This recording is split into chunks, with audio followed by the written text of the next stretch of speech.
నమస్ಕಾರ జై Srikrishna welcome to Somrushi food blogs. ఇవాల్టి sweet మెన్యూలో ఫ్రూట్ కస్టర్డ్ ఎలా చేయాలో చూద్దాం. దీనికి కావాల్సిన పదార్థాలు నేను ముందుగానే తయారు చేసి పెట్టుకున్నాను.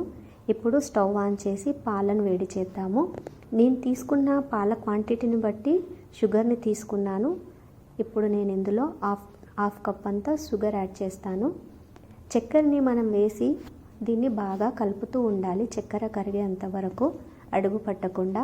ఆ తర్వాత 1/2 టేబుల్ స్పూన్ కుంకుమ పువ్వు వేశాను. ఆ తర్వాత జాపత్రి పౌడర్ వేశానండి ఫ్లేవర్ కోసం. ఆ తర్వాత ఇంట్లోనే ఎంతో హెల్తీగా తయారు చేసుకున్న ఈ హోమ్మేడ్ హెల్తీ పౌడర్ కూడా 2 టేబుల్ స్పూన్ వేశాను. వీడియోని స్కిప్ చేయకుండా చూడండి. ఈ హెల్తీ పౌడర్ ఎలా చేయాలో నేను వీడియో లాస్ట్లో చూపిస్తున్నాను. ఇలా ఈ హెల్తీ పౌడర్ను కూడా యాడ్ చేసి ఆ తర్వాత కొంచెం బెల్లంని యాడ్ చేశానండి. దీనివల్ల ఏమవుతుందంటే మనము చక్కెర క్వాంటిటీ తక్కువ తీసుకొని ఇలా బెల్లంని ఫ్లేవర్ బాగుంటుంది, మళ్ళీ మనకి చక్కెర క్వాంటిటీ తగ్గిపోతుంది. సో ఇప్పుడు నేను ఇంకొంచెం ఫ్లేవర్ ఇవ్వడానికి వెనిలా ఫ్లేవర్ అయిన ఈ కస్టర్డ్ పౌడర్ని తీసుకున్నానండి. ఎప్పుడైనా కస్టర్డ్ పౌడర్ మనం డైరెక్ట్గా వేయకూడదు. 1 టేబుల్ స్పూన్ కస్టర్డ్ కొన్ని నీళ్ళను పోసి కలిపి ఇలా పాలల్లో వేయాలండి, డైరెక్ట్గా వేయకూడదు. సో కస్టర్డ్ పౌడర్ ఇలా వేశాక పాలను మాత్రం బాగా మరగనివ్వాలండి. కస్టర్డ్ పౌడర్ పచ్చితనం అంతా వెళ్ళేంత వరకు ఇలా మరిగిన పాలల్లో మాత్రం డైరెక్ట్గా ఫ్రూట్స్ ఎప్పుడు వేయకూడదండి. దీన్ని చల్లార్చనీకే పక్కకు పెట్టేసేయాలి. చల్లారాక ఫ్రూట్స్ని యాడ్ చేసుకోవాలండి. మీరు ఒకవేళ ఇందులో కస్టర్డ్ పౌడర్ని స్కిప్ కూడా చేసుకోవచ్చు. నార్మల్గా మనం ఏదైతే హెల్తీ పౌడర్ని ప్రిపేర్ చేసుకుంటాం కదండి, దాన్ని యాడ్ చేసుకొని కూడా మీరు పిల్లలకి సర్వ్ చేయొచ్చు. అండ్ మీరు ఒకవేళ బెల్లాన్ని ఎక్కువ వేయాలనుకుంటే షుగర్ క్వాంటిటీ తగ్గించుకోవాలండి. ఇప్పుడు చూడండి, నేను పాలన్నీ చల్లార్చాక మాత్రమే ఈ ఫ్రూట్స్ని యాడ్ చేస్తున్నానండి. ఇలా మీరు మీ ఇంట్లో తప్పకుండా ఈ ఫ్రూట్ కస్టర్డ్ని చేయండి, పిల్లలకి తప్పకుండా నచ్చుతుంది. ఇందులో మనం వాడిన హెల్తీ పౌడర్ని ఫ్రూట్స్ని ఇలా చేసి ఇవ్వడం వల్ల కూడా పిల్లలకి ఎంతో ఇష్టంగా తింటారు. అంతే అండి. ఇప్పుడు ఇందులో వాడిన హెల్తీ పౌడర్ని ఎలా చేయాలో చూద్దాం. ఇది జాపత్రి అండి. దీన్ని కూడా మనం పౌడర్లో ఎలా చేయాలో నేను చూపిస్తాను. ఇవి డ్రై ఫ్రూట్స్ అండి. ఈ పౌడర్కి కావాల్సినవి నేను డిస్క్రిప్షన్ బాక్స్లో మెన్షన్ చేస్తాను, నేమ్స్ చెక్ చేయండి. అండ్ ఇది కొబ్బరిని నేను పీసెస్లా వేయలేదండి, ఎందుకంటే మిక్సీలో మనకి అంతగా మిక్స్ కాదండి పీసెస్ లాగా వేస్తే. నేను మెయిన్ ఇంగ్రీడియంట్స్ వచ్చేసి మఖ్నా అండి, దీన్నే తామర గింజలు అంటారు.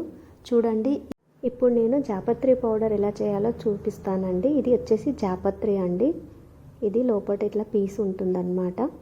సో నేను ఇది కట్ చేసి అంటే ఒకటి తీసుకున్నానండి. ఒకటికి 3 ఇలాచీలు తీసుకున్నాను. దీన్ని ఇలా కట్ చేస్తే జాపత్రి మనకు ఇలా ఉంటుందండి. చూడండి ఇది.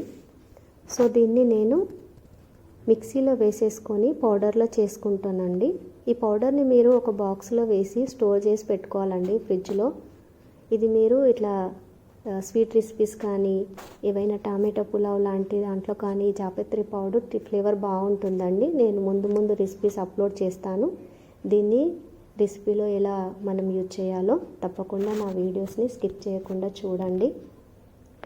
ఇప్పుడు మాత్రం స్టవ్ ఆన్ చేసి కడాయి పెట్టుకొని కడాయిలో మనము మఖ్నా తీసుకున్నాం కదండి, ఆ మఖ్నాని మనము స్లో ఫ్లేమ్ పైన వేయించుకోవాలండి. ఇలా మఖ్నాని వేయించుకోవడం వల్ల దానిలో ఉన్న పచ్చితనం అంతా వెళ్ళిపోతుందండి. సో ఇలా మఖ్నా వేయించిన తర్వాత మనము మిగతా డ్రై ఫ్రూట్స్ని కూడా ఇందులో యాడ్ చేసుకోవాలండి. తర్వాత మనము స్టవ్ ఫ్లేమ్ అనేది ఆఫ్ చేయాలండి, ఎందుకంటే కడాయి ఆల్రెడీ హీట్ అయిపోతుంది కదండి. సో డ్రై ఫ్రూట్స్ మాడిపోయే ఛాన్సెస్ ఉంటాయి. సో మీరు స్టవ్ ఫ్లేమ్ని ఆఫ్ చేసి మాత్రం డ్రై ఫ్రూట్స్ని యాడ్ చేయండి. ఆ తర్వాత నేను 1/2 టేబుల్ స్పూన్ నెయ్యి యాడ్ చేశానండి, కొంచెం ఫ్లేవర్ ఇవ్వడానికి. సో ఇలా నెయ్యిలో వేయించుకోవడం వల్ల ఏమవుతుందంటే ఈ పౌడరు ఫ్రిడ్జ్లో స్టోర్ ఉంటుంది, ప్లస్ ఫ్లేవర్ కూడా కొంచెం బాగుంటుంది. ఆ తర్వాత నేను కొబ్బరి తురుముని లాస్ట్లో యాడ్ చేశానండి. ముందుగా యాడ్ చేస్తే ఏమైపోతుంది, తురుము మాడిపోతుందండి. అందుకే నేను దీన్ని లాస్ట్లో యాడ్ చేశాను. ఆ తర్వాత ఇది కొంచెం చల్లారాక మనము మిక్సీలో ముందుగా మఖ్నాలు వేసుకోవాలండి. మఖ్నాలు ఎందుకంటే క్రష్ కావడంలో కొంచెము టైం పడుతుంది. సో ముందుగా మనం మఖ్నాస్ అన్నీ ఇట్లా వేసుకొని బరకగా మనము మిక్సీ పట్టుకోవాలండి. బరకగా మిక్సీ పట్టుకున్న తర్వాత ఈ మిగిలిన డ్రై ఫ్రూట్స్ కూడా ఇందులోనే యాడ్ చేసుకోవాలి. నేను ఈ పౌడర్ని వీక్ కోసమే ప్రిపేర్ చేసుకుంటానండి. వీక్ మాత్రమే పెడతాను. ఎందుకంటే ఈ పౌడర్ని మీరు స్వీట్లోనే కాదు దాబా స్టైల్ కర్రీస్లో కూడా వాడితే రుచి చాలా బాగా వస్తుందండి. దాబా స్టైల్ కర్రీస్లో ఈ పౌడర్ని ఎలా యూజ్ చేయాలో నేను ముందు వీడియోస్లో అప్లోడ్ చేస్తాను. తప్పకుండా స్కిప్ చేయకుండా నా వీడియోస్ని చూస్తూ ఉండండి. నా వీడియోని సబ్స్క్రైబ్ చేసి కింద బెల్ ఐకాన్ని ప్రెస్ చేయండి కొత్త వీడియోస్ నోటిఫికేషన్ కోసం.